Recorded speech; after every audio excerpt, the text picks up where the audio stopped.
we are going to be jumping into Bruva Alphabusa's Ghoul lore. Big D and Kitten's crash course on Fatally Addicted Hunter the Parenting Analog. Or course on the Fatally Addicted. I know.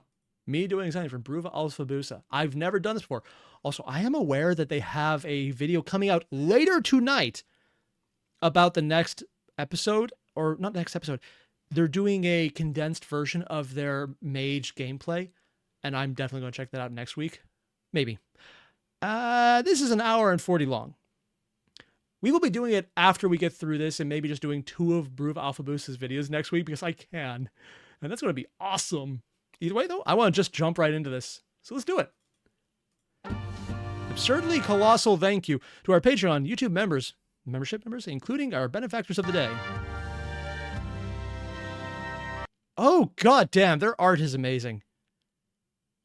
Slim Reaper, Rennick, Nestle, Craig Balgarian, Coop, Mollusk Man, Matt Dodblood, Dog Trees, My Own Medic, Arikiana, Diane Travis, Victor Marcel, all the bunny girls, Jonathan Kimball.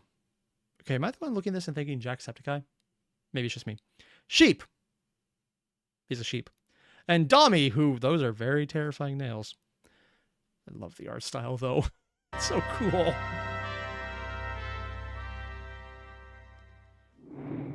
Oh. Oh, so there's actually a very interesting little thing he had in there beyond the usual disclaimer. Be wary that this is canon for Hunter the Parenting, not necessary official. Which also means they're doing the rule number 1 of every RPG. The DM says jump, it is now the rule. Ooh. And Pylo, yes, finally the Audiolog gives us some of the most crazy, most serious big... Ooh. We get serious big D in this one, Pylo? Nice. I'm looking forward to this.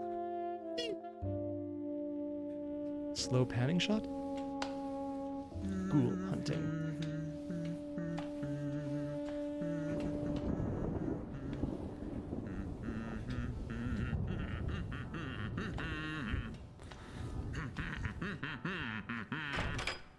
Family, I am returned. Oh, they've altered how they do the intros. In the previous one, where I'm assuming it was a kitchen, it was just the headshots. Now they have the headshots on top of the full body and the various animated text box. Oh, this is really... Their art style for the big videos has been upgraded a ton, but even the smaller ones, smaller in animation rather than length, they're really good. Sir. I love this. Welcome home. How come everyone's with a sir? Status report. Oh, Never realized that. I just got some scones out of the oven here. Ooh, bread. I was just about to get mopping while they sit. Mopping? As Oh, for probably the actual others, mopping. Doors out in the thicket, testing those big guns. Marcus is in an Everclear coma, and Boy is upstairs. Preparing for a hunt or passed out in stupor. Clear examples of my powerful tutorship. So he knows exactly what he is, and he's actually proud of it. Oh my god. Marcus is sleeping on the floor and, you know, reflexively punches me when I try to lift him up. That's my son. Or he'll put me in a Oh my god, he's actually proud of him. Things he would never say to Marcus directly. sleeper hold. So protective. One time he sleep power bombed me. I love him. Living with you lot is like if wrestling was real. Seriously, if Kitten just... Sorry. Actually, yeah, Kitten just recorded this right now and played it to Marcus later. Marcus would never believe it. I kind of love it. Yes, wrestling. It is definitely not real. Don't look into it. I have something for you, by the by. Too late. I've watched the Super Eye Patch Wolf videos. I've looked into it. For me? Yes. Here you are. Oh, what is this? Is that the blender? A new blender. Oh, so this is right after the 99p store. Oh, so canonically this is timeline-wise right at... Oh. If he still has it, then this is right after he came back from this crazy side as well. Also, why does it have the... What the... That's a lot of art to make this look really weird. If they try to blend something with this, do they summon Cthulhu? Oh, goodness gracious, thank you. Because he destroyed the last blender in the Oh, last this audio one log. looks complex. Yes. This must have been a fortune. Where'd you steal it? Steal? Come now! I bought it! That's a first. At the 99p store. You what? Yep. But it They don't doesn't sell blenders. feel 99p. They don't call me the Duke of Discounts for nothing. Who calls you that? You told me they called you that in prison. Yes, and many cigarettes had to be and skulls broken into my for hours. What? Okay. Big D was in prison. He sold cigarettes, and they did what to his skull for hours? You know what? I suddenly understand why he's been hunting vampires instead. They seem to hurt him less. Oh, God. Were they at least bad people? Oh, no. Apparently he did it to other people. Most of them. Right, won't pry anymore, but this blender! Wow! What the fuck? What do all these buttons do? There are like 15 of them. Wow. They don't have any markers on them. They're all just Oh. blank? Oh, I thought that was a stylistic design point, but no, apparently it's legitimately how this thing is in its actual creation. I am sure they blend things. Wait, why are all the blades shaped like a biblically accurate ophonym? No What? clue, but it sure gives new meaning to the term cutting edge. Actually, the entire blender looks kind of low resolution. Okay, sorry, that makes no sense. I mean, it's an object, but it just look. The moment where you realize the script is explicitly taking aim at the artist in a funny way. So because it was a low render resolution blown up for the image, they're making fun of it in the actual dialogue. Of course it does. Looking at it, it looks kind of blurry and undefined somehow. Please stop complaining about the blender. I'll have to do a nightmare pit to procure. Oh no, I'm sorry. I don't mean to complain. I just think it's Nightmare Wait, pit? Yes. in the 99p shop. Yes. Usually they call that the break room for the staff. I The joke is suppose staff you get breaks. Get what you pay for. Yes. The fucking. Did he just die? Vomits all day breakfast at 10? Yes, the fruits of humanity, son-in-law! A multiverse of purees, now in the palm of your hand! I cannot wait to see what glorious omelet you might cook in this. Can't wait. Because he made his last omelet in there with uranium, yeah. We'll get to blending when we, get back from the chapter house. Oh. So this is not just For some reason, I thought the blender was after the chapter house and we just jumped around in time. I don't know why I thought that, but I did. So this is before the chapter house. Wait, no. Not even that. They happened really close together then. So this is immediately before they went to the chapter house because he hasn't done anything with it rather than even doing anything. So they're probably leaving from the chapter house directly. So these happen back to back. I thought there was a good bit of time between those episodes, but no, apparently they are literally immediate. Oh, speaking of, Dawes restored the wall, filled the trap hole, mined the field. Ever the does he troubleshooter keep giving of that lines? door? The way things are going, everything will be patched up in time for the chapter house trip. Might need that. Can't wait to leave our HQ for a bit, even if it's for Yarmouth. Oh. He doesn't Eager like to Yarmouth? get back in the field?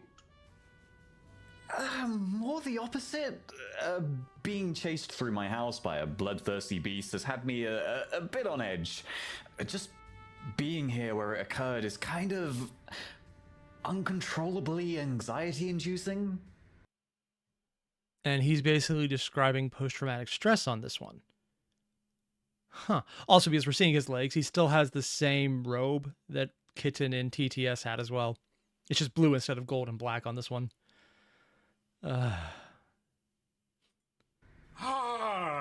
Yes.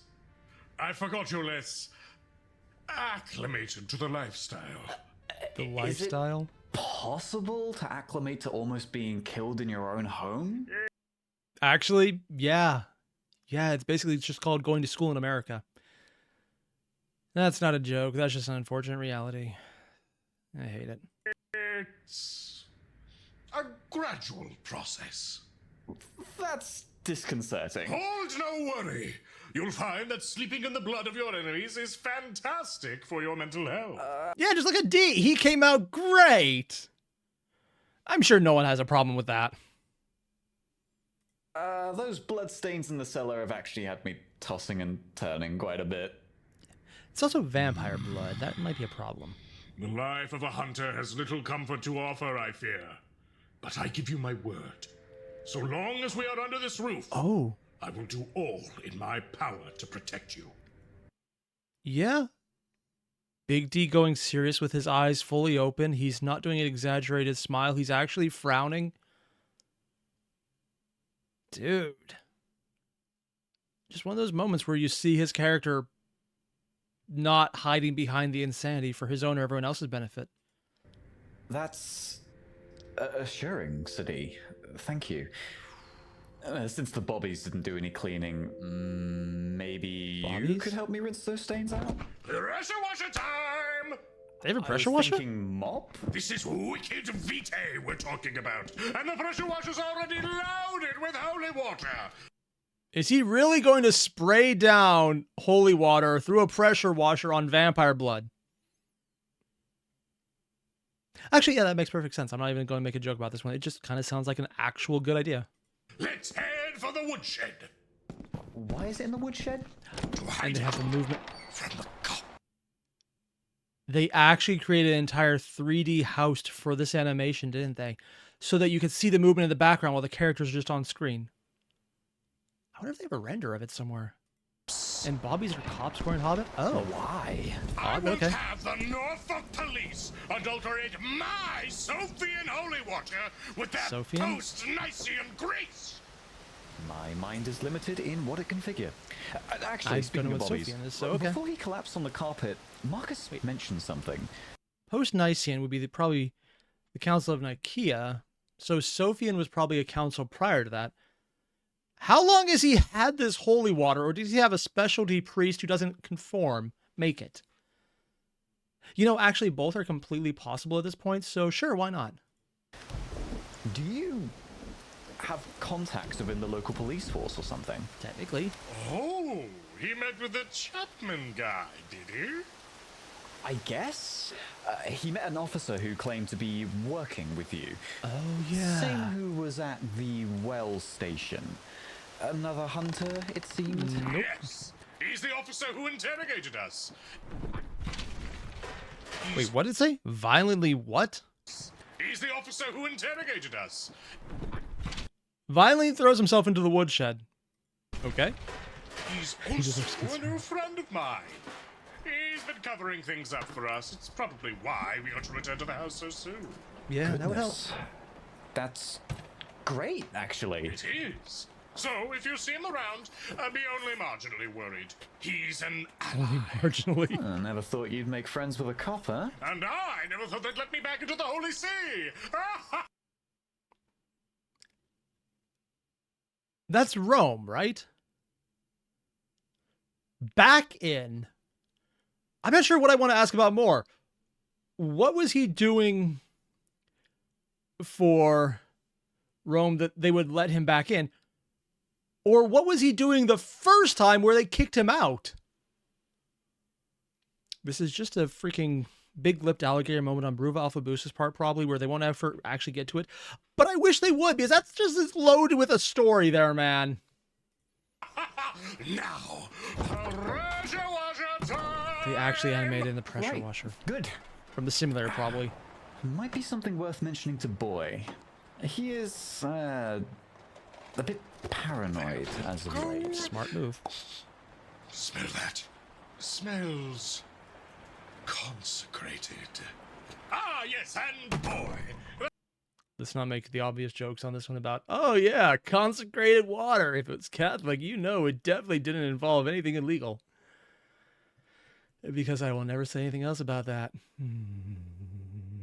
That That's not too surprising. I'm a tad worried. He hasn't slept soundly since the Piotr thing, and Smart move for him. especially for an 11-year-old, that's quite bad. Yes, the 11-year-old mind does need its 3 hours of daily rest, unlike the adult brain. I mean, gonna be completely honest here. When I was that young, I could get by on 3 hours. Hell, I could do 2. I didn't like it, but I could. I can't do that anymore. Oh, God, no. Unfortunately, because our cast decide they need to be fed at 3 o'clock every morning, I've been forced to rely on 3 hours of sleep because they also decline any other opportunities. Why do they always need to be fed so early? Every day. Always. Constantly. Oh, God. It's like they wait for us to fall asleep and like, hey, feed us. I love my kitties. They also literally know exactly how to turn the screw on that one. And Michael Hamilton, it is the noodle incident. Don't worry about it. That's the thing. I always worry about the noodle incident because they're fun. It's not a good reason, but it's As of fine. late, he's been madly rambling about horse. I am aware. Oh. I think his lack of sleep. Oh. Oh, that's not the expression I was expecting. Because Big D in the previous Audiologs showed that the insanity, and honestly a lot of the other videos, the insanity is mostly a put on. I mean, he is crazy, but he plays into it a lot more than he even has himself. So while Kitten is talking about a lack of sleep, being worried about the horse stuff, Big D is just censoring himself right now, and we could hear it in how he's saying, I'm aware, and not saying anything about it. Oh, I'm going to hear that again, because that is a very distinctive way to voice act that. Horse. I am aware. Because he doesn't want to I say think anything, his so lack he of knows sleep what boy mixed with probably the has some experience with. Absinthe he's been chugging to and fro has led him to believe that horse is a vampire or a demon or I'm assuming the second one more than the first one. Also, the boy is drinking absinthe. Okay, sure. Considering Big D's the grandpa, that probably makes sense. something. The horse heresy. That rapscallion. I remember sneaking into my grandfather's wine stash as a lad. I mean, it is quite... Oh. And now we have more mentions of the family. So his grandfather was rich enough to have a stash of wine. I'm assuming wine wasn't cheap everywhere all the time, so why not? And Michael Hamilton said, Big D should be an expert filling holes. Sorry. Oh my God. Yeah, that's probably accurate in any way normal possible. for a newly awakened hunter to experience delusional nadirs. The boy was better primed than most. He is only an 11-year-old man. His world has surely collapsed in on itself.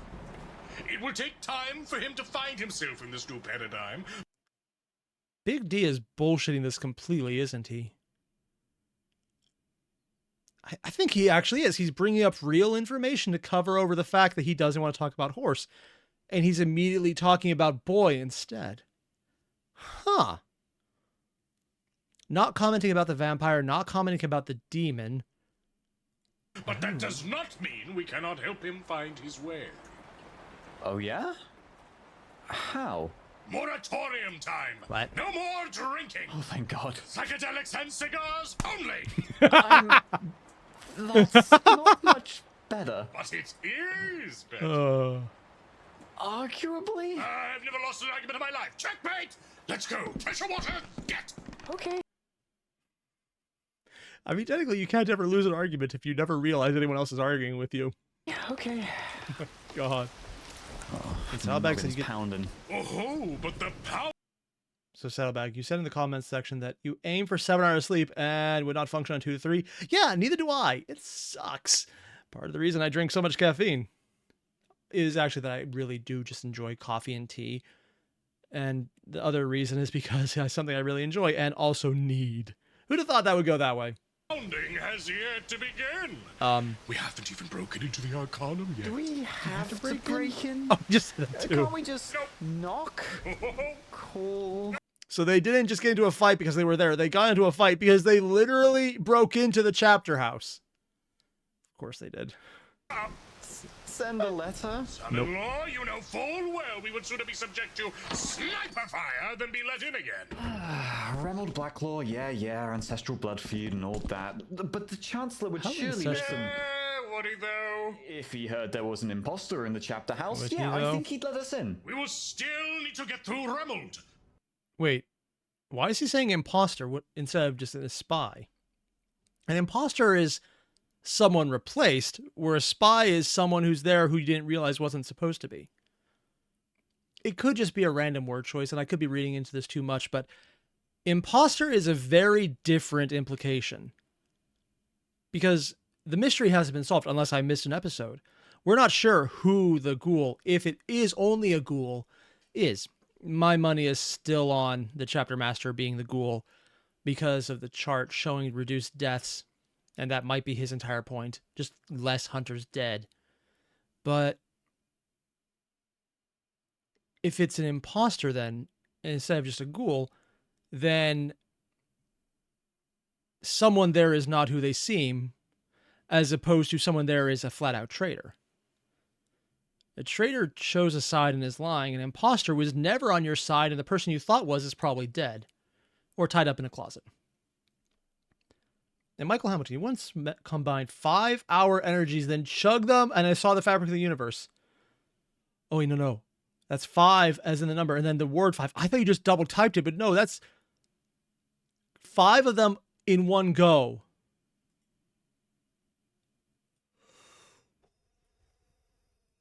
God.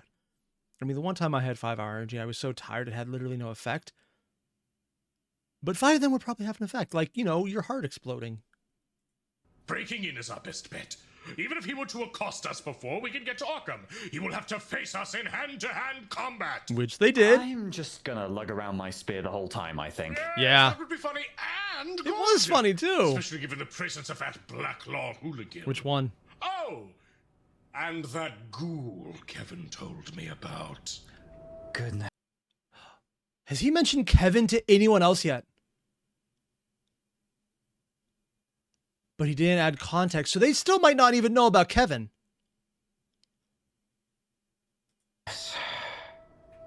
The prospect of one of our own being a traitor is frightening. It certainly is. But without our skills, that ghoul might jeopardize all the hunters in Norfolk. Unless the ghoul is Occam, because the person who would have the most control and the easiest to hide is the person at the top. I mean, the guy's name is literally Occam's razor, choosing the easiest path.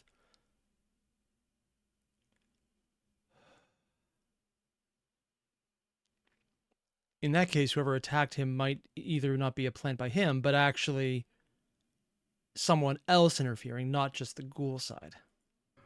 You got those cellar keys, by the way. Sure, yeah, just a... Brain deadening amount of locks. Is there a digital lock there? Open! Was that a car I alarm? love locks, conceptually anyway. Watch the second stairwell. Yeah, they There's tell you still something's something important. horrifyingly slippery down there. Wait, What? hear that? Vermin. Bloody hell, we got rats again? Oh, that's one large rat. Oh no, gotta hide all my old scones. Caution, dear lad. Caution? Why? You do remember what we talked about, right? About vampires and their helpers not bound by the night. Our corners and our walls might be subject to their rule. Caution, dear lad. This could be a ghoul. What? I mean, They can do really? non-humans? Are you serious? I do not delegate poetic whims to mere jest, son-in-law. This is now a hunt. I mean, I guess it makes sense because in mythology, vampires could use other animals as familiars. I didn't realize that was something White Wolf, the people who made Hunter the Awakening, Hunter the Reckoning, and all the other various franchises in Old and New World could do. Granted, I'm not the most immersed in this, and whenever people talk about it, they go into such extreme detail that my eyes glaze over, but it's fascinating. I'm well below their understanding level to get any of the references. Huh. Still kind of fascinating, though. Goodness gracious. We can't possibly locate it like this. will scrounge forth the tools necessary to destroy this noxious beast. Oh, we have to kill it? Come, we must get the ear trumpet. What? Trumpet? For listening through the walls? Of course. Quickly and quietly. They have an Should ear be trumpet? in the random shit I don't think vault. anyone has that in the last 50... The last 50 to 60 years, which is exactly how long he's definitely been more than active in. So yeah, it makes sense he would have that. old stilt storage. That's the spice. Tactical retreat. Oh boy. Ooh, also, Pylo, D mentioned animal ghouls in the first audiolog, and he did mention Kevin, but not that he made a deal. Yeah. I'm wondering how aware everyone else is about Kevin. I'm assuming they had to know something, but honestly, I don't actually know. And he did mention animal ghouls in the first audiolog. Honestly, it's been so long, I kind of forgot a lot of information, so that makes sense. Dude, they have an outside as well. You can see everything. We've only briefly talked on ghouls in the past. Of course. Delicious omelet. Can we talk Omelet? a bit more in depth on them as a quarry? Okay, this is just something for anyone who might speak a different language here. Is omelet different from an omelet, or is that just Big D being weird? It could go either way on this one, for all I know. Oh, would you put it like that? How could I not? I'd actually been meaning to, Give information willingly. something secret and highly sensitive to divulge to you and only you. Only? Certainly. What? The ear trumpet should be with the ear muffs and the ear vacuum and the ear jar, wherever those are. Not the ear. Ear jar? Is it a jar of ears or something else? Also, ear vacuum. Everything about that entire phrase sounds like a torture device to me. Whilst we look, let us get some ghoulish gossip going. Right. Would you mind if I wrote stuff down? Oh yeah, he has the pen with the multiple clicky inks. I remember those. Those were awesome. I always broke them. It was a problem. That is certainly a better use of your time. Leave the trumpet sleuthing to me. Regular trumpet, imaginary trumpet, side trumpet, So I'm pancreas just going through trumpet. my old notes on Usual. ghouls here. Blank body serfs. Mortals grown addicted to blank body ichor. They serve their masters with impassioned devotion. They carry a, quote, whisper of a blank's abilities, quote, smatterings of blank body magics. They can act as spies, reporting breaches in the code of silence that blank body under societies impose. So we're getting the reference to the previous That's information. all I've got. All right. Canny summation of the ghoul vassal, if I do say so myself. But Like the bog, your brain yearns for more to hapless. because they might be addicted, but they could change loyalties based on what happened in this show already. Which might be part of the lore of Hunter the Parenting differing from White Wolf's version of old lore. Or Old World of Darkness. Okay. Sink into its depths. For sure, sink away. You could liken me to the Norfolk Broads. What? Whoa, wasn't expecting such vulgar humor out of you, son-in-law. You what? Oh, no, I meant, you know, I like Norfolk's the wetlands. Did you dig grows ever deeper, ever more moist? Get out, quickly, quickly, you'll sink. All right. What I'm trying to say is, Did he literally just go from, oh yeah, it's a joke about people, to it's a joke about wetlands, to it's an actual wetland, you're sinking in a wetland, run. Yeah, I think he did. Actually, this is definitely his insanity coming to roost. Whether it's the act or not, I honestly don't know, because I don't think he knows at this point. I've been in it for a bit now, and I do try to follow your example with practical learning, but I love theory. You do.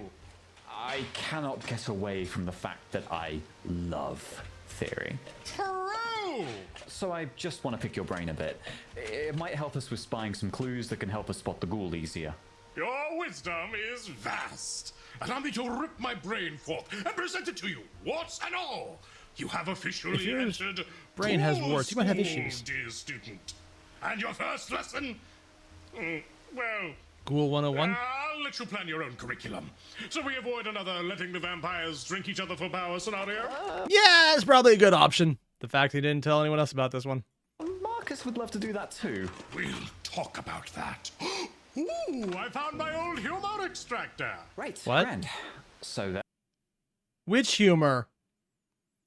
The reason I'm asking is because there were multiple humors in the body, like blood, bile, black bile, and yes, I'm referring to shit on this one. Basically, if it's slightly liquid, it could be considered a humor. Which humor was he extracting? Obvious one is blood, but also, are we literally, it's a little brown stained. Let's not think about this. In fact, let's forget I said anything. I regret this entire little diatribe here. Let's just ignore it.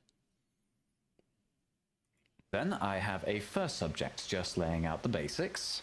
Topic 1. How is a ghoul created and what is their role? Oh my god. How is a ghoul created? Was that Bruva Alphabusa doing his, like, daily dose of internet voice right there? Because that actually is what that reminds me of. Which is weird, because I've also never seen Daily Dose of Internet on its own. Just other people reacting to it. Nothing wrong with it, I just never think to look it up. Ever. Until people remind me it exists because of reactions. Created, and what is their role? For our purposes, a ghoul is simply a living thing that has drank vampire blood. That's it? What about the whole blood slave angle? It's an addiction, Ghoul right? is not necessarily a serf, nor even a regular vitae drinker. Oh, it's a one-time What's addiction more, immediate. The word is actually something of a slur in origin. Oh. What the hell? We're referring to them by a slur name, Sadi? Yes, and there's several different kinds of hells, too. What? The term ghoul stems from the imbalanced power dynamic between them and their domitors. Domitors, dominators, yeah, that makes sense. Also, why do you just randomly throw in... Wait.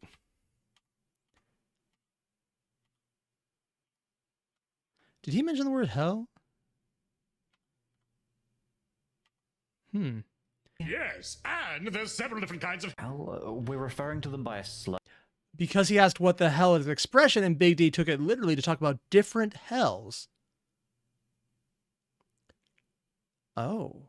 Now that's actually rather interesting because I'm trying to figure out where his knowledge base leads to, and we have an idea he knows a lot about vampires, including things most hunters might not even know. But if he's talking about multiple hells, that's not something I think Vampire would touch on. Actually, I don't know anything that would touch on that because I've never looked into it. I don't know nearly enough about Demon, so I can't say shit about that one. Slur name, Sadi? Yes, and there's several different kinds of hells, too. What? The term ghoul stems from the imbalanced power dynamic between them and their domitors. A vast gulf hewn out by the vampiric elite. Whilst derisive, it is the standardized term for non-vampiric vitae drinkers, even among the more progressive of their kind. And so far, I've never... So it's not a slur about people who are drinking it as their serfs. It's a slur by the vampires against the people drinking their blood who are not vampires. Oh. heard a ghoul use any other moniker. In our ignorance, I suppose we'll have to settle for it. Things Is there a will better term? change once we mass evaporate enough of the vampire elite. I assure you. But I'd still assume a ghoul has a particular role in vampiric society, yeah? People You pusher? frame them as the vamp's eyes and ears during the day, helping prevent the truth of their existence from being discovered. This is true of many ghouls, but not all. They're the servant class of the vampires. Greater than us kind in their estimations, but still decidedly subordinate and inferior. As such, they can perform many menial tasks for their dormitors. Spies, guardians, butlers, custodians.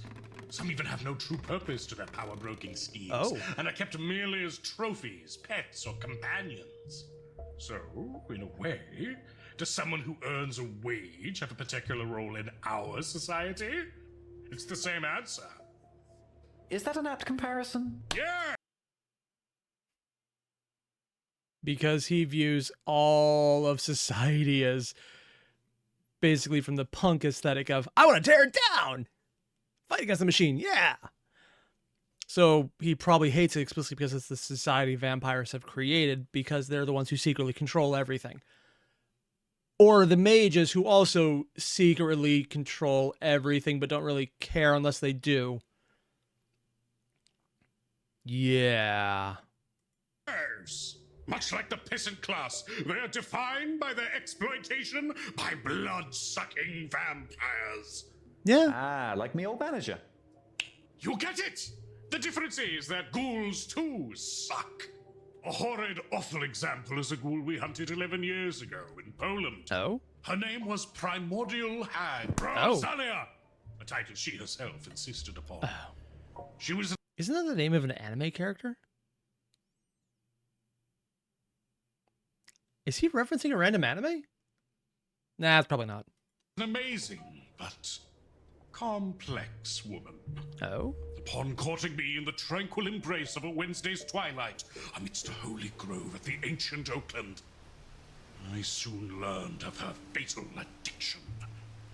She, the faithful serf of a vampire wizard, one we had tracked through the slow stilling of the local pulse, was the perfect embodiment of the normative thrall rule. Normative? Bound tirelessly to her dormitor, she was their eyes and ears. She acted as clandestine agent and a lethal hand at her dormitor's domain. So when he says normative, what he means is the standard role of a ghoul, as opposed to the other variations he talked about where they might be pets or companions. Okay. So she's acting as the eyes and ears then. She also served as an economist, What? a chauffeur, a maid, and a reserve blood bag, all in one sorrowful symphony of servitude. Relatable. Yeah. Nothing. What? Because Kitten does everything for D, including the chauffeur. Because no, Big D drove himself at least. Oh my god. It's accurate because it's literally the same thing. And that's why Big D immediately picked up on it. He's like, what? I have no idea what you're talking about. Even though he's literally treating Kitten the same as a ghoul is treated by them.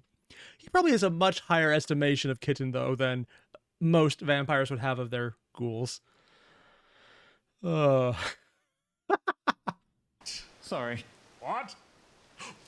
Body burying! She What? also buried bodies. Oh. And took care of the camels. Camels? Camels in Poland. The camel ghoul son-in-law. They ghouled camels in Poland? Ghouls. We have gone too far. So she was a normative ghoul. More or less. What's he pulling up? Ah, yes!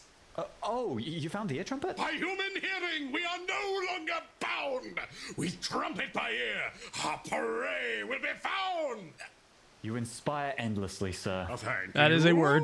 Sorry, but for, what was her name? Rosalia? Primordial Hag Rosalia. Yes. Sure, sorry. How exactly could she put up with all that? Well, past the impossibly addictive nature of the vitae, there's also the blood bond. What? Oh. Blood bond, okay. Oh. So they get a blood bond too for ghouls. I mean, it kind of makes sense, but Kevin did everything to break his. I guess it's a weaker blood bond for ghouls. Because Big D would know enough that the cop would not turn on them. Or was there a dead link in the vampire chain? Maybe that's how... I don't remember if that's something here or someone was speculating about. It's been so long I need to rewatch things to double check. Hey, I think that's a new one.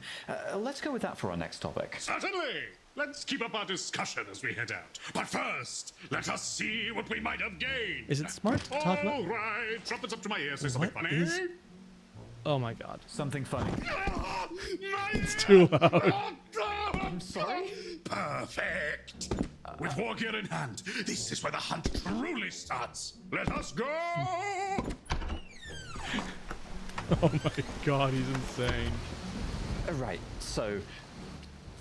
what is the blood bond? Ooh, this I'm actually looking forward to because I know a bit about this from people telling me in the Kevin episode, but more detailed information will definitely be interesting. Also, D usually is very aware of what's going on in a hunt, even if he's playing the fool. So, if he actually suspected the rat was a rat, I hate everything about that sentence being completely accurate based on multiple interpretations of the word rat, but it functions, so whatever.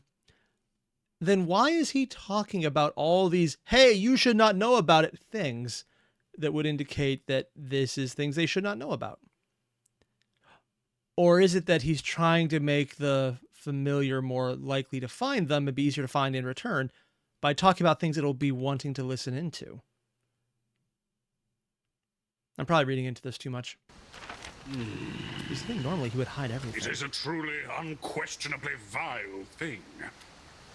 The blood bond is to take the very essence of a person and wring it whole in chain. Oh. To enslave someone's very thoughts. Like, convince them that the thoughts and actions of their bondee are their own?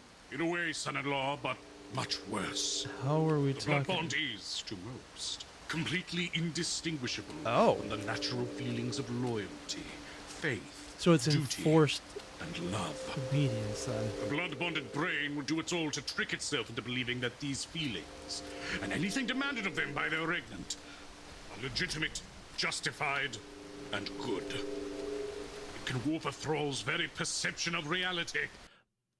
So they convince themselves that what they do is good, though. Huh.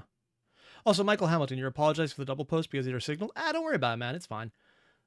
Oddly enough, YouTube usually filters that out so only one should appear, but if that's not a problem, okay. Changing it to a world where their regnant is the undisputed center. He's looking away while he says that. What kind of shit did he see? Because the one ghoul we've encountered in this story so far didn't seem that bad off. And he was also willing to betray them because he just needed a source of vampire blood. Maybe the blood bond wasn't strong, or was his blood bond for someone else? Seems off. That is undoubtedly scary.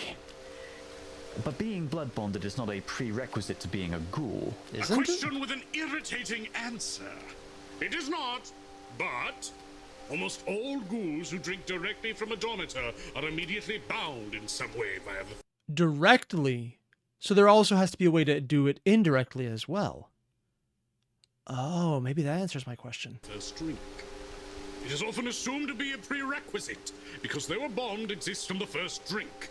It is only after the third they are truly enthralled. Oh. But depending on how frequently they are fed and how attentive their regnant is, ghouls can either be slavishly devoted or fiercely resentful of this situation. Oh, they can, which is why This the all hop was against entirely it. assuming that they're drinking fresh vitae from the source, and not vitae that has sat and had the blood bonding effect go out of it.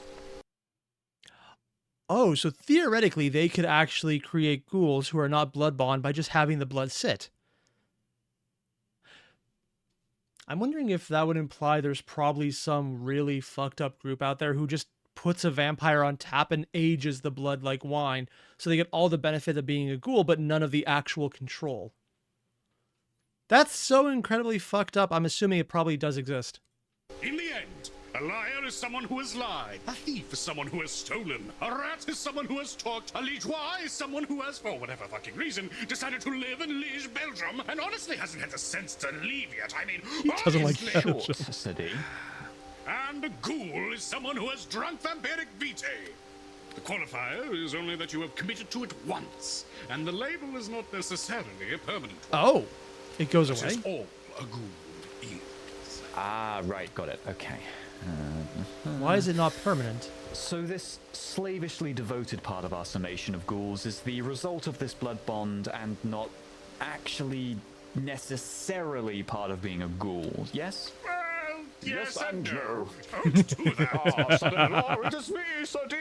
I am a font of inspiration and ideas. Oh, you pernicious Sassy Kitten is sassy and I love it. prankster. Sorry. Well, let me elucidate. Right, so, drinking blood. Have you drunken blood? Closest I've gotten to is a rare blue steak. Blue steak? Is that an actual thing? Because I'll be honest, if I had a steak and it was blue, I would probably just walk away really fast because I'm assuming that's rotted. Although this is England, the UK. So for all I know, maybe that is intentional. You know what? I'm going to drop this entire line of thought. I'd rather not. Maybe wet black pudding. Oh, or when Marcus impacted me and we flew into the bus A together. blemish on your gastronomic repute. That still hurts. Which parts? Good for our exposition. Your regular fellow does not drink raw blood. For the purposes of this generalization, we are excluding Boy, Dor, and the fearsome Mongol hordes of Genghis Khan. But yes, They drink? Sure, you of course they did. would not drink raw blood. Especially not raw human blood. Especially not directly from some nasty dude's wrist. That's grody. Disgusting. grody. You're doing Why gross. ever do it? This is a call to engagement, son-in-law. Why would someone drink from the grody man's wrist? My assumption was that they were simply forced to drink. Also, apparently in the chat, SCM mentioned it's an extremely rare, barely cooked steak. Oh. And Hobbit mentioned it's a cooking a steak rare. Rare, and Minty said, rare blue just means it happened to touch a hot pan once. Oh, so essentially you're getting steak sashimi. I've actually heard of people who would just cook and serve rare steak, as in not even cooked at all. I guess this is one step above it. That does not sound safe. Kevin used a strange mind trick to prevent us from moving back in the Binham tunnels. In such a way, they could force their ghouls to drink their blood and then... Say no more, for you are completely wrong, Oh! son-in-law. Good, I am learning. Whilst many are forced or even tricked into drinking it, Yeah. the vampire's vitae activates something in the brain upon so much as getting close to it. Activates? That's an interesting choice of word. Also, Michael Hamilton, you mentioned science-wise, if vampirism is transmitted by the DNA, then it is very fragile, so it has a short shelf life unrefrigerated. Oh!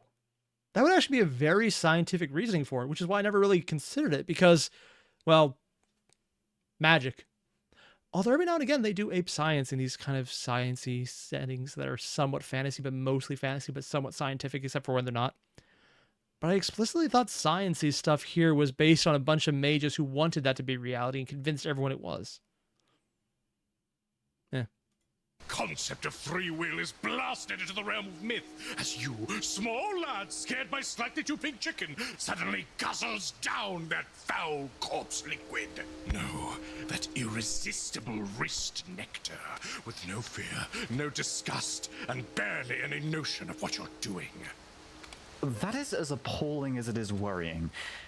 It And changes your once you perception. drink, You are ghouled. But why would that be a And so met temporary with a term? craving that would take other drugs weeks to engender. And from there, the spiral only deepens. given that, the blood bond just kind of comes naturally for most ghouls, I take it. It does. And just based on saying the kind of bond that takes other drugs weeks to engender does kind of highlight that this is a setting that is pre-2010 and right before the rise of fentanyl, which literally works exactly like these guys are talking about. So, I mean, when it's pure, but you almost never do. That's cut with other things because it's cheaper, but still. It does kind of highlight the time period. I think fentanyl was around here, and I know it's used in actual medical settings. Not under that name, of course. But I guess it wasn't nearly the pandemic that it is now. We are both the incredibly addictive vitae in of itself, hitting like no other barbiturate. Then, there is the blood bond, which materializes the more someone drinks of the same vampire's vitae. Same As vampires, I though, heard it not from any Rosalia, vampire. she drank 3 separate times on 3 different occasions. 24-something hours between each drink. Ooh, within 3 days. After that, the bond took a complete stranglehold. And much like her, that is when a ghoul becomes their domitor's retainer, basically. Their trusted retainer, at the least. Oh, they get Even trust. if they were originally unwilling, like Rosalia was. So the first time it was forced, but after that she went into it fully. They are now both addicted and bound to the will and vitae of the vampire, overwhelmed by an uncontrollable feeling of loyalty and desire for their heinous master. That slavish devotion to the vitae comes in 2 for many. And the blood bond also has an effect on vampires as well. So it's not just the ghoul who has that, but they probably don't ever mention to ghouls that most vampires are also bound by a blood bond to those above and to the side of them as well. And that's why Kevin wanted to get out of Tremere and joined the crazies who would break it by bonding to their fellows as opposed to the group. Oh. Or just in one for some. The ability to mess with the brain like that. The thing that makes us... us. You can just imagine the breadth of power fantasies enacted by those vampires willing to abuse it. Yep. Enslave your past bully. Enslave your working staff. Enslave your desired lover. That is beyond horror. Oh, yes, but believe you me, it gets far worse. Really? Oh, no. Goodness. But not yet! He's both concerned because of how his eyes are depicted, but also the really sounded excited to find out because he mentioned he loves the theory behind it. And Big D's not letting us have it, damn it. The rat awaits, child! We will have to pace ourselves like we're out pubbing in Great Yarmouth! So, spot of tea followed by a crack. So I was about to say that's just completely unrealistic on D's part because it involved, pacing yourself. But no, this sounds a lot more like actual Britain hooligans, so let's go with it. Injection? What the? You don't inject! So tell me, do you believe Yarmouth is fundamentally broken on some spiritual level? Yes. Might it somehow connect with the 99p stores and the mini golf courses? Oh, I am sure. The masters of these accursed places must be hunted down! The clubhead, the groundkeeper, all bound for annihilation, much like the British royalty! Oh, Queen Victoria, you'll rue that day yet! Fairly sure Queen Victoria's dead. I'm sure you are, but I'm not convinced. Well, before...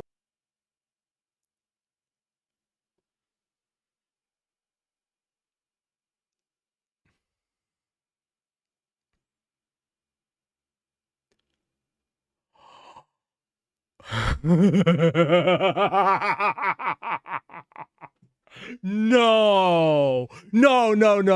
Bruva Alphabusa, you wouldn't do that, would you?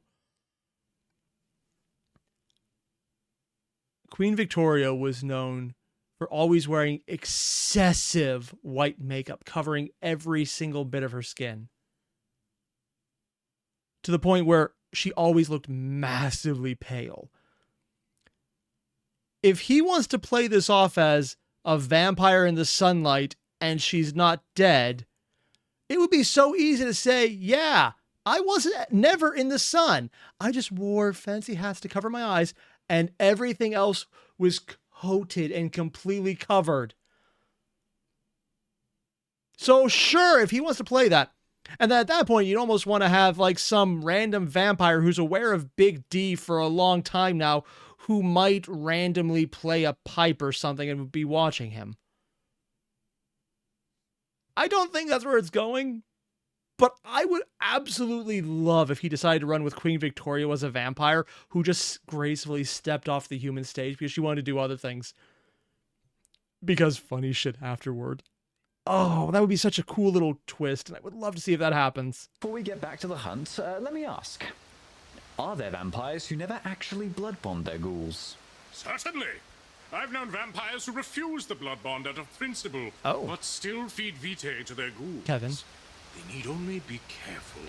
So not all ghouls are blood bonded, but all who are blood bonded are ghouls. Yep. Yes. Except vampires.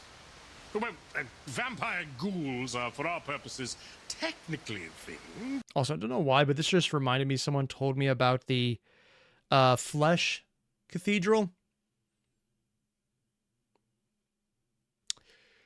That's apparently a thing in World of Darkness that rivals the Flesh That Hates out of the SCP. Oh God. But it would many times come across as immensely derogatory to call a vampire a ghoul. Because it's a slur? It's more that it's an immediate turning of their social order, placing one of the kindred in the same position as their slaves. Oh. So, what? According to those who structure power in their societies, a vampire cannot be a ghoul by definition? Even if functionally it is exactly the same because they get blood and are bound to someone who gets strength. But the only difference is different bodily function, so it's a further ghoulification, essentially. But they explicitly don't do that because the people at the top do not want it to be seen that way. Yes, and it's not a definition we have to use. Their definition is formed and enforced by societal standards, traditions, and their hierarchical order. So, if you want to insult a high-flown vampire wizard, defy them and insist upon calling them a ghoul. Just don't let them touch you. Why touch? I we mean, are you probably shouldn't really regardless, stuck in but now. But look, while we're talking terms, I have a new topic. Very good. But before that, Oh, right, the hunt, sorry. because they're still looking for the rat. I actually forgot about the rat, which is the entire point about this. augmented ear must ascertain the creature's current location. What are Why is he hitting it? I'm listening for movements through the wall. Isn't it trickier to listen through the house's exterior wall than doing it through the walls inside? When it's raining outside? I guess not. Wait.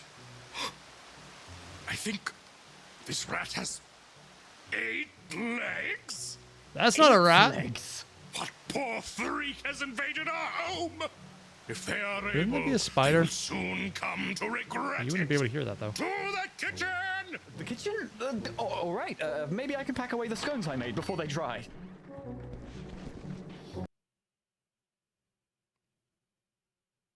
What? You know, usually I'm not completely confused, but what are you talking about scones drying? Is this a British thing? One, I thought most of their food was supposed to be drying. Two, I thought they were just basically cookies, right? I'm not much of a cook to start with, so let alone foreign British food. Or considering it food. I shall open the kitchen window! Or what should I do? Here, take this ear jar! What? Why'd you get the jar? Shit. It's broken. I thought you'd catch Why it! bring the ear jar? The irresistible smell. Oh my god, the smell of meaty ears. Well, oh god, he actually put ears in the jar and it's broken everywhere. Well, that sounds absolutely horrible. Oh god. Smell of They're meaty bread ears cookies? will surely attract that morbid pest. Whose ears even are these? They're labeled with hexadecimal serial codes behind the lobe so I can keep track. But it doesn't matter now! Leave these ears in peace. Oh boy. They have a meaty smell. Oh god, the scones are gonna taste like ear. How many ears did he have? I'm so glad they did not animate the jar full of ears. I've seen their animation processes in their art. Completely capable on the entire team here to do that. I'm glad they chose not to. We will take our vantage point outside the window. When the beast strikes, we will snipe it with a powerful pressure washer. Why We'll do- hit it so hard, even the regnant will I don't feel Okay. the freaking... Probably Marcus walking down drunk. Are we just gonna sit here in the yard? I love the yard! Fair. Fair. You'll clean up the ears, yeah? Sure, if there are any left. Good. Whew. Mind if I bring up another topic? Bring them like boots up the mountaintop. God. What is a domitor and what is a regnant? Oh, I that's the thing. Regnant is... I thought he was referring to the person running the town, but it seems like this is a slightly different version of the word. So maybe it's not what I was thinking. heard you use the words regnant and domitor a few times now. Also, Michael Hamilton, you mentioned try working on a packing plant in case of cream of chicken gets crusted and lost for a few days and starts moving. I'm pretty sure that just happened to Tyson Chicken. No, sorry, Boar's Head. Exactly what you're describing is what happened to Boar's Head Chicken. Well, I'm not chicken. Although by the end of it, it might as well be chicken because I think it was supposed to be a lot of other things that kind of just did that in mass. Well, look on the upside, Michael. Both to you and to me. I'm no longer hungry because I'm thinking about it, and I wish I wasn't. Lovely! Are those real titles used by vamps? And is there some kind of distinction between the two? They just feel like different words Positioning? for master. Aren't they? Yes. These are real terms used by real, actual uppercase V vampires Oh. that are real and actual. I've heard the titles of Ghoul and Domitor, as well as Thrall and Regnant, from multiple unaffiliated sources. At least in the West. Also, The West? Lickmaster, Vaddy, Big Papa, but those are just perverse. How charming. Lickmaster? Yeah. I'm just not going to touch this one. And to answer your second question, these are not, in fact, synonyms. They are Oh, and he mentioned the West because apparently ghoul or vampires in the East are the Jade. And I've been told explicitly don't touch them because they're weird and no one touches them for some reason. I've only heard people say that much and I've never actually had anyone explain why. And anyone who did got into an argument so vast that I couldn't find the beginning of the comment threads in Discord and I lost track completely. distinct. First, we have a Ghoul and the Domitor. A Domitor is the blood giver, whilst the Ghoul is the blood recipient. Because it's a mix of That is donator actually and as simple dominator, as yeah. phyllo cheese pie. But it is, of course, purposefully dressed in the language of master and slave. Phyllo cheese pie. Because everything vampires do is... That tracks. Every other word out of Piotr's mouth was a master-slave dichotomy. Man, these vampires sure love their class systems. What of the regnant, though? What's that term all about? The Regnant-Thrall relationship is a step beyond. See, a thrall is one whom is blood bonded. A regnant is a blood bondee. Oh. Here, the master and slave analogy is far more literal. An inseparably attached imposition on the existence of the bond. A ghoul is many times also a thrall, but not necessarily. Do you understand? Ow! Naturally. He's highlighting the And point I by suppose squeezing. thrall Okay. is equally as derisive a term within the same context? Not always. No? Unlike the term ghoul, a vampire can also be named a thrall. In fact, the normative assumption is that when you speak of a thrall, You're you're speaking talking of a about a vampire. blood-bonded vampire. Oh! As the whole society is structured around it being given that a ghoul is always blood-bonded, using thrall to describe a ghoul is meant to be redundant. Which, you know, it isn't. But I want you to think it is. As an example for a vampire thrall, take primordial hag Rosalia's regnant. The foul sorcerer had another one blood-bonded to them. The lowly magi they had signed. For as bad as the regnant thrall titles sound, it is the norm in certain social cliques for vampiric thralls to proudly name themselves such, as they partake in a bond or blood wedding, as they might grossly name it. You? Such self-debasement, whilst frowned upon in many societies, is often not considered an act of social upheaval or a degenerative taboo. Rather, it is considered a noble and necessary recognition of an inevitable hierarchy. When he says a blood wedding and it's viewed as taboo anywhere else, what exactly, you know what, I don't think I want to get that clarified because I'm probably missing it, and I think if I wasn't missing it, I would probably say something YouTube would not approve of. So yeah, let's not look into this one.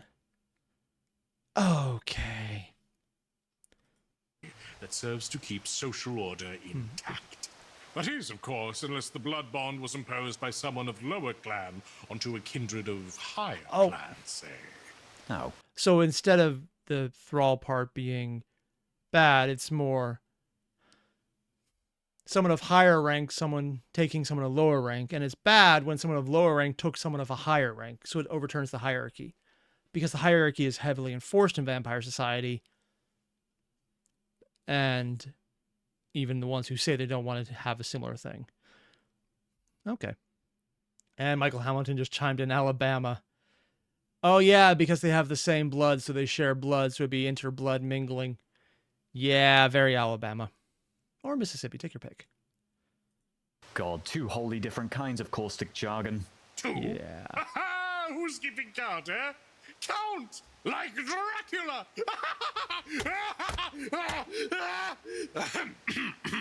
Oh, In God. summary, Not all ghouls are thralls, and not all thralls are ghouls. Same for dormitors and regnants.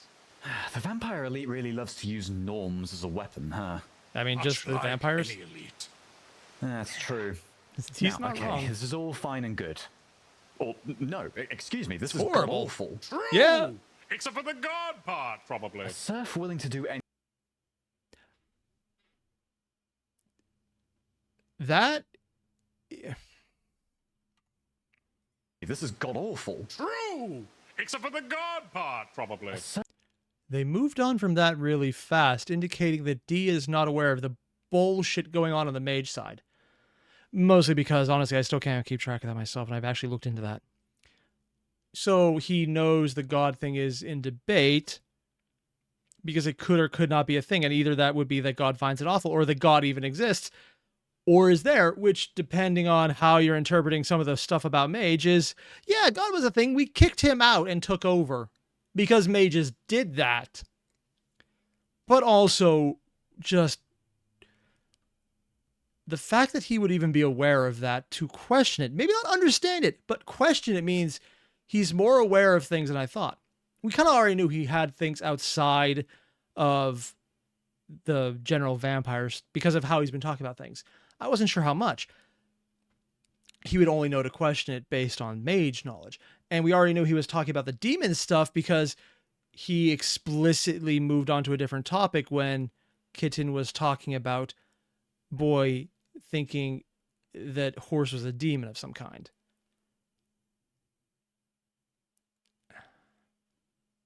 Where is his knowledge base going on this one?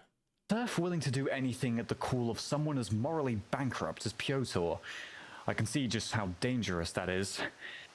And there is no limit to how many ghouls or bonds a vampire can have either? Oh, The only limit lies in how much vitae a vampire can give. how much can they? Goodness gracious.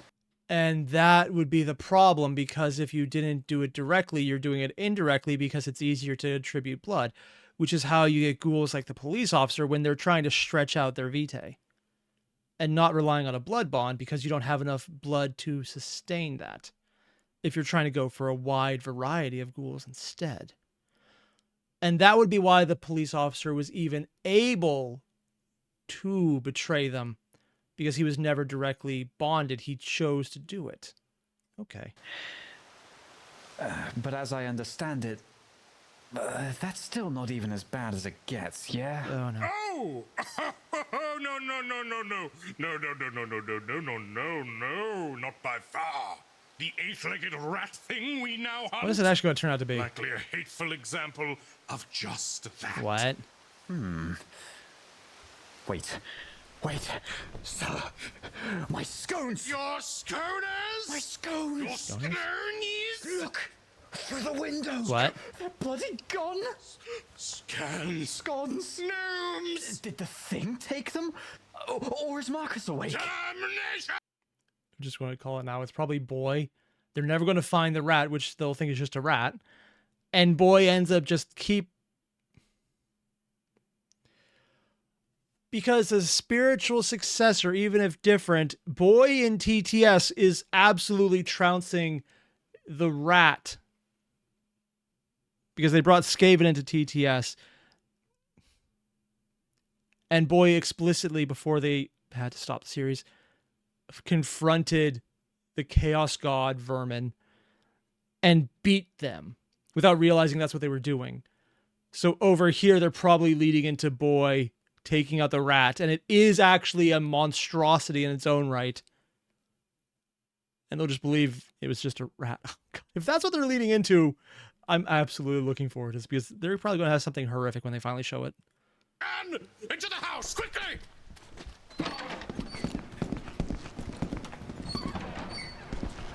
Marcus? Marcus, Boy. have you eaten 20 scones at one sitting again?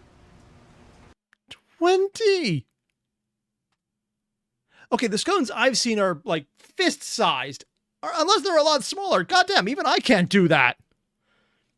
Oh, Inquisitor, when did they bring Skaven into TTS? Literally right in the, I think, second or third to last episode. And it was in one of the audio logs on top of that, too, from Boy's perspective. So it wasn't in a lot of them, but it was actually in there, and they did a lot, and it was awesome. And then ended with everyone dying horribly because the episode where things would be completely finished never came out because Games Workshop is a collective bag of dicks. No response. Doors are firing guns and has been in a ration-type mood all week. Ration The type? boy does not eat bread or British food. Sir, look! I love the fact that he included bread as separate from British food. Oh, that's actually kind of funny to me. A trail! It leads out onto the pool deck through the window. Is it raining outside, or is that just an follow it? effect they're using now? Yes. Oh god, my scone! They're not yours anymore. Sconed! Quickly, but quietly. Get sconed. Open the door out onto the deck. Be wary. We do not know what this creature is capable of. It Right. stole scones. Truly is Blimey, that unrepeatable. reminds me. Ghoul powers. There's the matter of the smattering of vampire magics that you mentioned. They gain a Kinda wondering whisper about of their this. master's powers. And that's actually the other thing I'm hoping they cover. They mentioned that people get degraded based on the level. If someone got ghouled by a really powerful vampire, would that elevate them in power above a lower level vampire? I don't know. I'd have no idea how any of this works. I'm sure someone's tried to tell me, but one, I'm an idiot, and two, I get very easily confused when someone gives a very specific reasoning that lasts multiple refreshes of Discord. I mean, dear God, people had a lot of information, but way more than I could understand. What does that entail Scone exactly? drill. I will not lie, dear boy. I will not lie. But I will get entirely within your personal space, okay? Why is it What suddenly I'm about brighter? to divulge is of the utmost Light on sensitivity them. and confidentiality. You, I can trust with it. Probably. But the others, not quite yet. Oh. Have faith that I will tell them when the time is right, and not a second sooner. Yeah, but definitely a second later, like, you know, the entire diabolism thing. So, yeah. And Michael Hamilton said, you've been sconed. Parentheses, stoned. Really? Oh, don't even. Understand me, dear boy. Okay.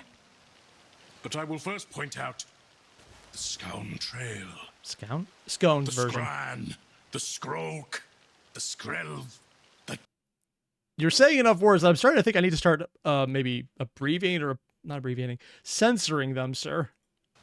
trail. They're having fun with this. It leads to the pool house. They have a pool? Damn. Kitten's family home is bigger than I thought. Oh, it does. But what an odd trail. Oh? Crumbs? From the window onto the pool deck to the pool house. Scran, the scone snatcher, was following the very edge of the deck, pressed against the house walls, until it ducked beneath the deck table, then sprinted into the pool house. And apparently, someone who's using Cyrillic letters that I cannot read mentioned Kane's Ghoul was on par with a 3rd gen. That's actually terrifying and kind of awesome, especially since Kane is canonically still around, unlike all of the people under him. Is it because of the rain? Because that would be odd. If we assume that this is like an 8-legged rat, rats aren't known to fear a light rain like this. Oh? Could this be a ghoul thing? Unless it's not a rat. Ghouls can inherit flaws from their master or develop new idiosyncrasies. Oh? But I've never heard of a fear of rain. Maybe it's not a ghoul rat. We had better move quickly. What else could it be? Right. I'll open the door. Oh, goodness! What a bloodbath! What? Or perhaps a Scone red bath? My scones! My fine home-baked scones! You know, I wasn't hungry before with all the previous stuff that came up, but he's been talking about the scones so long. I'm actually really hungry for scones right now, which is weird because I'm never hungry for scones because the ones in America are basically just really hard, flavorless cookies, and they're fine. I know.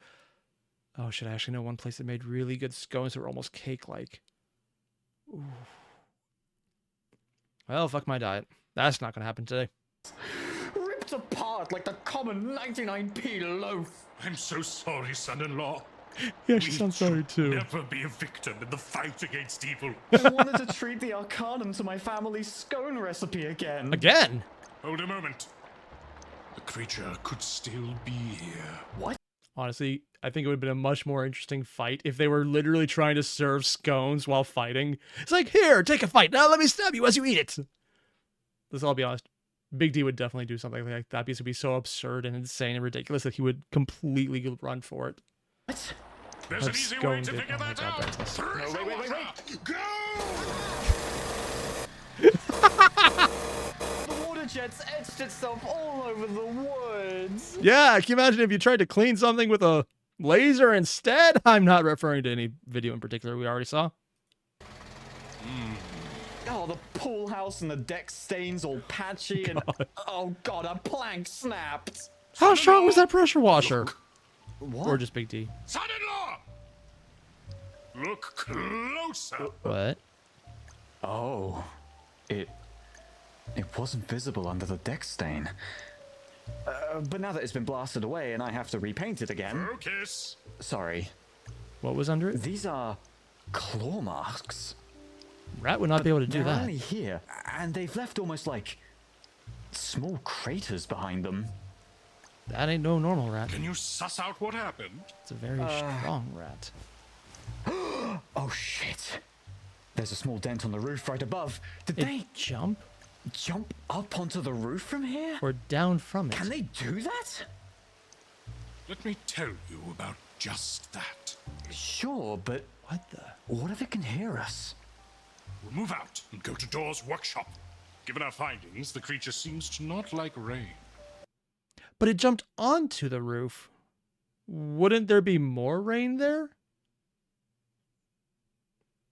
Also, if the rat, when they find it, it's just like, yes, meat things, fine thing, yes.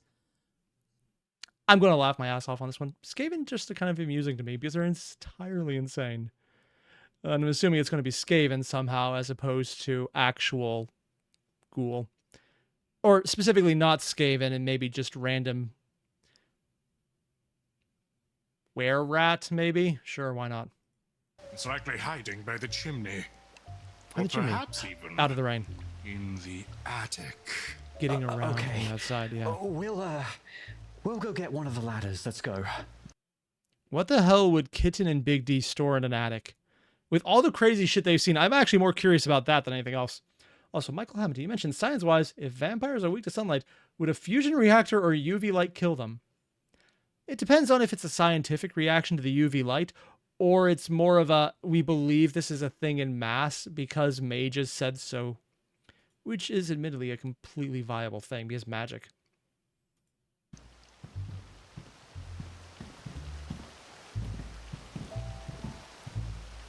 Listen close. The vampire is two things. Oh?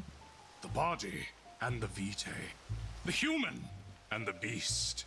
The good and the bad. And sometimes the ugly. But that's three. Now. Was not expecting a reference to an old Western movie, but okay, sure, why not? Several millennia ago, an ancient canine was subject to venereal tumors. Oh. What? Canine? Not canite. We're talking dog cancer now! Yeah, K9. In a freak accident by nature, the tumor cells in this dog would mutate, gaining the ability to infect other dogs like a pathogen. Ew. These venereal tumor cells would essentially become an entity all their own. A unicellular and immortal life form that could spread from body to body, bringing its deadly affliction to millions upon millions of dogs all across the globe. Fuck? Yes! He's talking about a metaphor for vampirism as an infection, huh? The vitae is a life form alien to its host that co-opts the corpse of a human, taking its hands, its heart, its mind, and memories, puppeteering it like the zombie and fungus, fighting its host to meet its own desire of Big D's putting on an act right now. Because we already saw from how he dealt with Kevin, the fact that he was willing to come to an agreement means he doesn't view them as basically just reanimated monstrosities. Why is he trying to convince Kitten of that, though? Now that is... Oh. That is weird. Eating, and spreading its infection further. And cordyceps, that's the For the name. fungus or the dog tumor? I mean, Does it cordyceps are a real matter? thing, so... Dear boy, these are what curses are. These are the great calamities we set ourselves against. And a small part of the vitae, that life form, that living curse, is spread into the still living form of another. To make a ghoul. A vampire's blood does its all to give their host a shot at their new role as predator. I take it does similar things to ghouls? Is that where you're going? Correct. But much like how it manipulates the mind and body of a dead host, it creeps in the same way into the still animated tissues of a living one, though in a far more limited regard. Oh? It is like the human body, whilst it still brims with life, fights against the undead agent infiltrating its body. A war fought between good and bad and If he's using the metaphor of infection, then...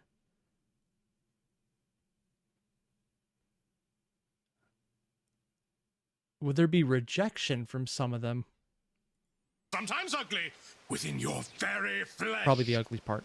That's an inspired analogy, I must Or is say. it completely wrong on his end? But, whilst the vampire blood asserts its control, I take it the ghouls are able to make use of the same arcane abilities that their Domitor employ? I mean, since a part of their Domitor is now part of them, yeah? Certainly. Oh. By and large, their powers are very limited. Increased strength, But- resilience, and bodily generation come most naturally.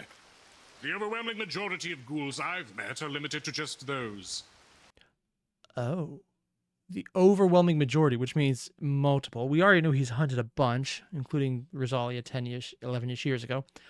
But that also means he's had other ghouls he fought who had way more developed powers. But other powers are not outside their grasp, provided their Dormitor possesses them as well. In addition, it demands intense training for a ghoul to master even the most basic of disciplines. So it was for primordial hag Rosalia, and a few other ghouls I've happened upon. So Rosalia was So one of the if more developed Piotr had ones. a ghoul, say, could they be able to go invisible and juggle a dumpster? Here you go, by the way. Thank you. Well, not in the way Piotr could, of course. Wait, when he said, here you go, by the way, is he referring to open the door? Did they grab some of the scones off the ground?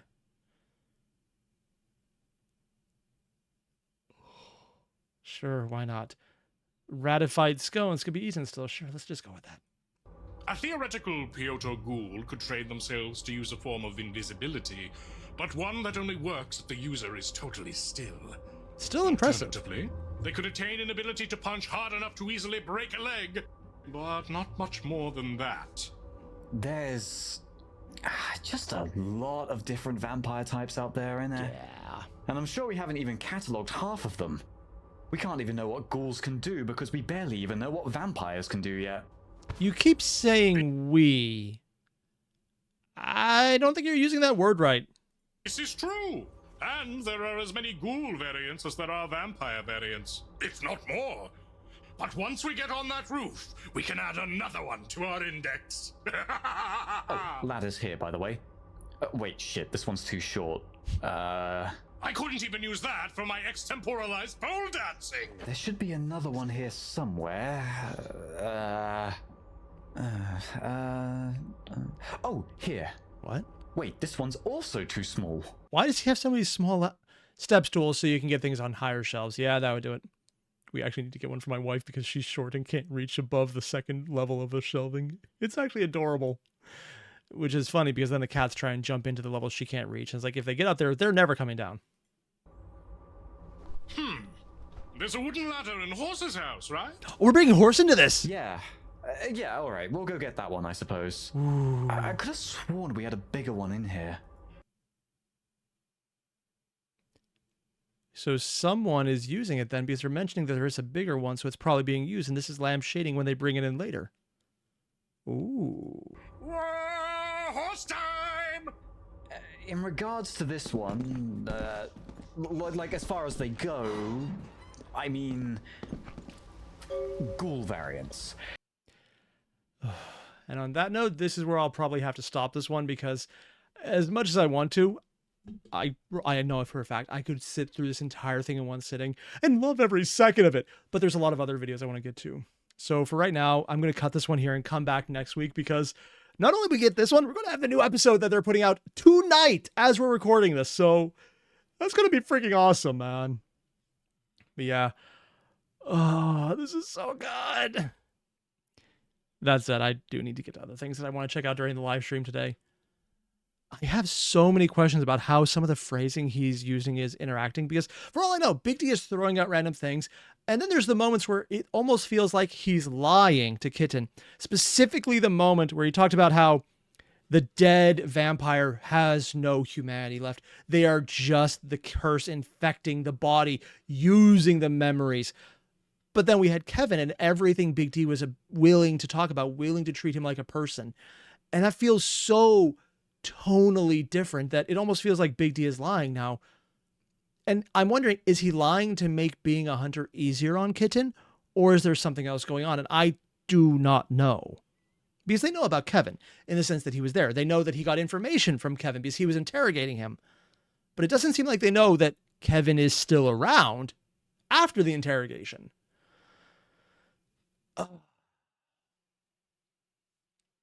So much I want to figure out. And hopefully it's in the rest of the episode, but we're bringing Horse into it. So I think that's a great place to start next week. And I'm looking forward to it. So if you haven't already, links below, hit them up. And I'll see you in the next one.